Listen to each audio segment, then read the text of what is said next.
elders to just get the hang of it, how it's done, how we go through the online sessions since it's our first day. So we won't stress you too much with it. And very basic active exercises for your spine, for your pelvis, for your lower back. Okay. Logic behind taking a virtual session and making sure that you keep yourself moving at home is that over the time, if we are at our homes for the time being, we do not want our abdomens to become weak. We do not want our extensors to become weak. That puts more pressure on your spine. That causes nerve compression over the time, and some like spinal deformities. Like you can bend your spine forward. You can develop a hump. Sorry, hump. So that really shouldn't be happening. Density and the muscle bulk, rather more importantly, the muscle bulk of the elders, especially, is a bit on the lower side, and it's perfectly natural. It happens with age. So working on your core would ensure that your muscles can reinforce your spine and don't result in a degenerative like nerve compression or even a spinal fracture in some cases. In people who are osteoporotic, unfortunately, it can lead to some spinal fractures sometimes. So we'll make sure that doesn't happen while we are sitting at home. So, quick start for that. Active exercises basically means that we perform all the active range of motions that our particular joint can perform. So in case of spine, the spine has about 6 different degrees of motion, being to the front, to the back, side, tilting, and everything. So when we do an active range of motion activity, we stretch our muscles, we actively work on the muscle groups that we want to target. Like if I were to target my abdominals by bending forward or by taking my knee up like this, I'm working on my core, I'm working on my abdominal muscles, not the back.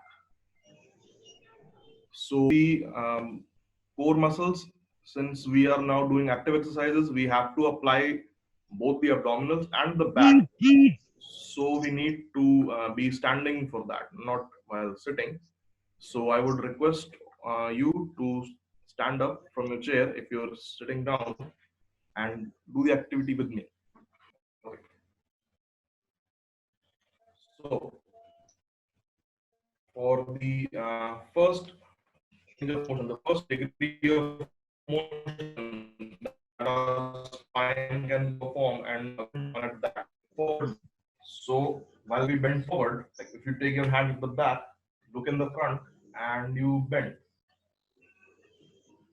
as low as you can, but make sure that your eyes are open, your neck is straight. You don't need to bend your neck too much, because in some cases, if you might have cervical spondylosis, we do not want you to get dizzy. We do not want uh, nerve pull or a muscle pull in your neck while you're doing this.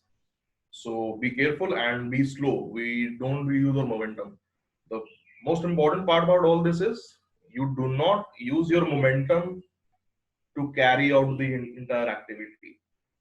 You actively use your muscle strength, not momentum.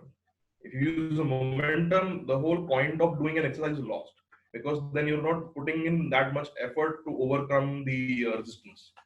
Okay, so hands at the back. We'll be looking in front, and without bending our neck, we'll stretch down.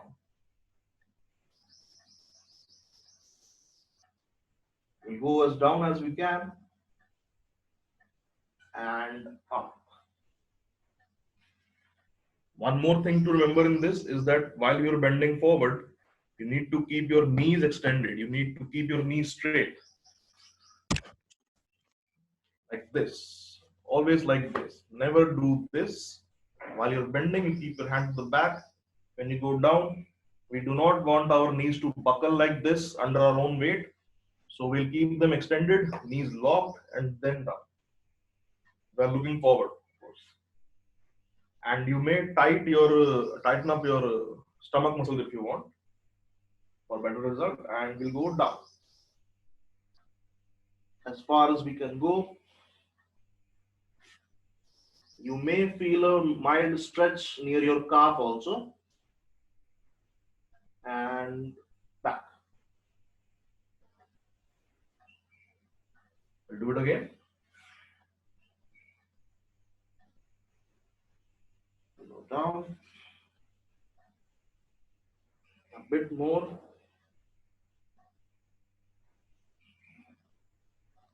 and back. First active range movement exercise for your this for your lower back. Sorry, not for the abdominals, for the lower back. Now for the abdominals, we need to first stretch the muscles since the abdomen is a bit bulky. It has all your abdominal viscera also, like the stomach. So the abdominal has a lot of viscera in it, your stomach, your intestines, your liver, everything. So while doing an active exercise, we first need to do a little bit of a warm up for this. Not for the back, since the back muscles are they do not carry that much viscera and so much bulk in it.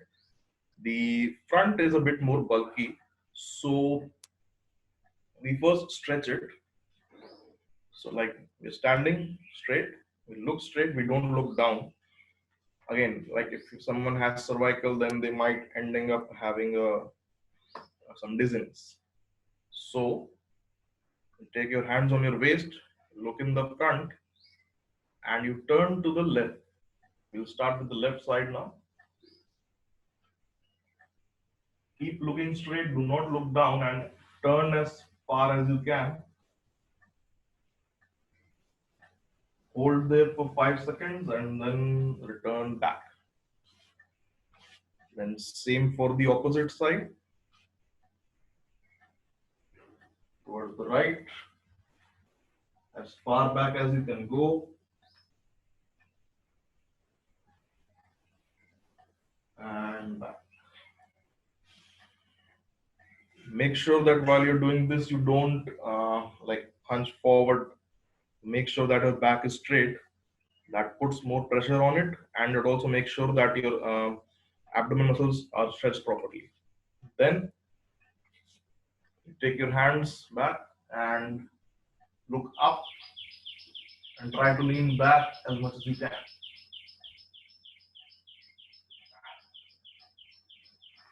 Okay.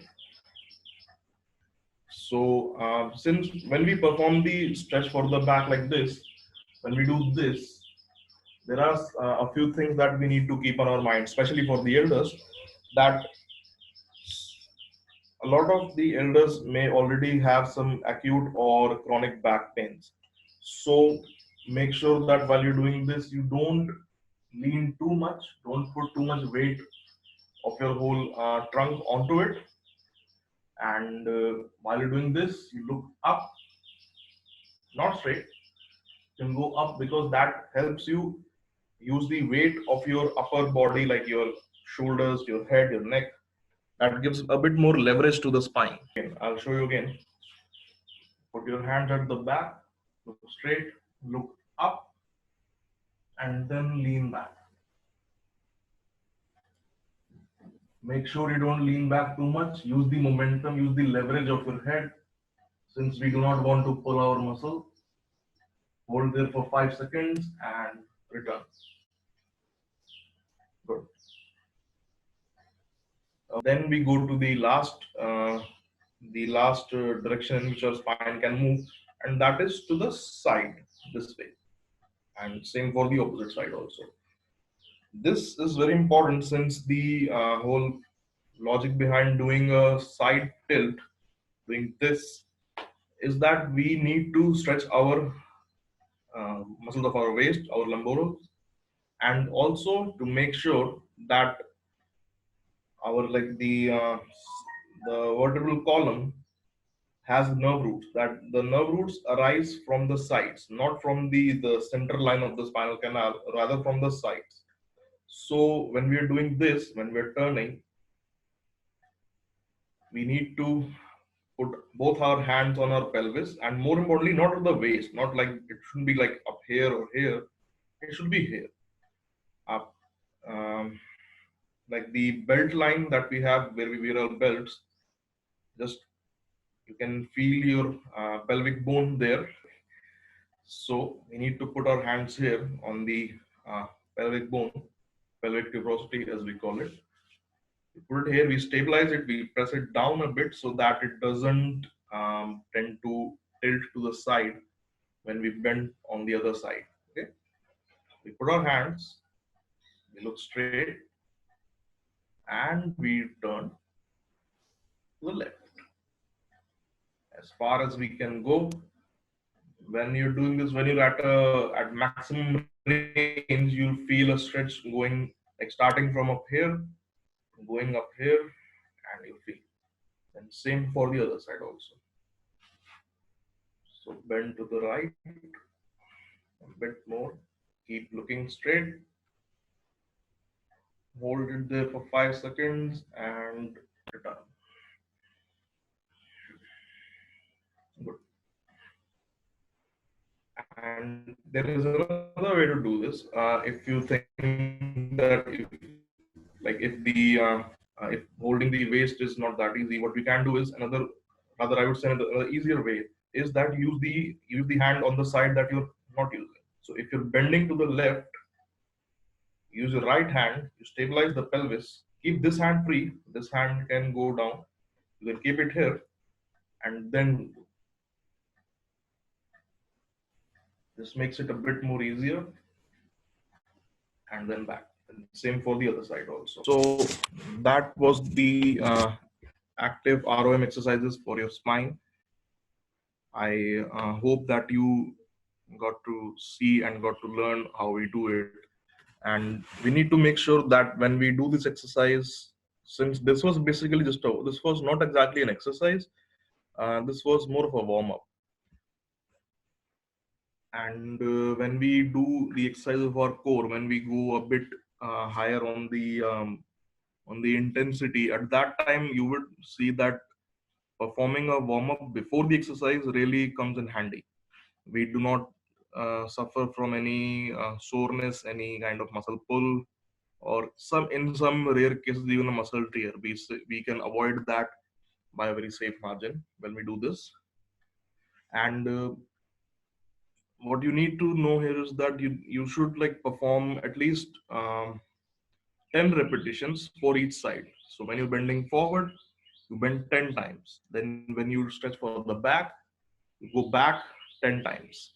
Same 10 times for each side also. And make sure that when you're doing this, your whole cervical vertebrae is straight, your neck is straight. So that you need to keep in mind. Another thing that you may want to consider, since we are now at home, some very common and very helpful ergonomic care activities, very simple points that you need to keep in mind, especially when you're sitting on a chair. Because now that we're at home, we can't go out, we're stuck. So most of the time, either you'll be sitting on a chair or you might be lying down on a bed. A very important thing that you want to remember is that while you're sitting, while you're lying down, in some way or the other, what you're doing is that you are um, putting pressure on your lower back curvature. It is supposed to be bent like this, like a bent inwards, like a C shape. And while you're sitting for long hours, and if you're lying down for long hours for that matter, you're putting your whole abdominal pressure, you're putting your whole trunk's weight onto it, so it tends to get flattened like this. Supposed to be like this, like bent in a C shape. It tends to get flattened with time. And a lot of the elders, like most of the elders I would say, complain of lower back pains, chronic lower back pains, not just lower back, chronic lower back pains. They have been having some issues with their spine for maybe 6 months, maybe 1 year, maybe even 10 years. I've seen a lot of cases. The main reason behind that is that their curvature is not correct. It is completely flat the way it shouldn't be. It should be like this, and it's like this. So you see the difference. So the thing you need to remember, especially while staying at home, is that when you're sitting or even when you're lying down beneath your spine, and made sure that the curvature is retained and not pressed down. So while you're sitting, you can put a pillow behind your back and then sit over it like I am. Or while lying down, if you're lying on your back, you make sure that you put a very thin pillow or a thin towel roll under your lower back. So I hope today's session would be helpful to you in the long run, and while you're sitting at home, you can do these exercises. And since this was the first session today, we started with a very easy warm up. We like how to perform active exercises, how to stretch your muscles, and make sure that like they don't get stiff with time, and more importantly, they retain their muscle bulk, their curvature, and their flexibility. More importantly, flexibility, because staying home indoors, not only for the elders but even for the younger population, tends to make our body a bit rigid and not that much active. Like if you stay at home, with time everyone gets a bit slow. So you do these exercises, you can do them more than once a day. You can do this twice a day also, like once in the morning and then in the evening. That will be good. And 10 repetitions, we generally keep a baseline of only 10 repetitions for each side initially. We do not want the patient to overexert himself or herself. We do not want that you get a muscle pull or a nerve compression from this. So we keep it very simple, we keep it very easy. And so you stay in, and my humble request, my advice to all my elders is that you stay in, you frequently wash your hands, you use a mask. If for any reason you have to step out of the house, probably best to try it, avoid it as much as you can. But still, if you have to, please wear a mask and use a sanitizer, use a soap, stay in, stay safe, and you take care of yourself. We are here to take care of yourself. Okay. You also stay safe and stay happy and stay healthy. I'll see you again. Bye. Thank you.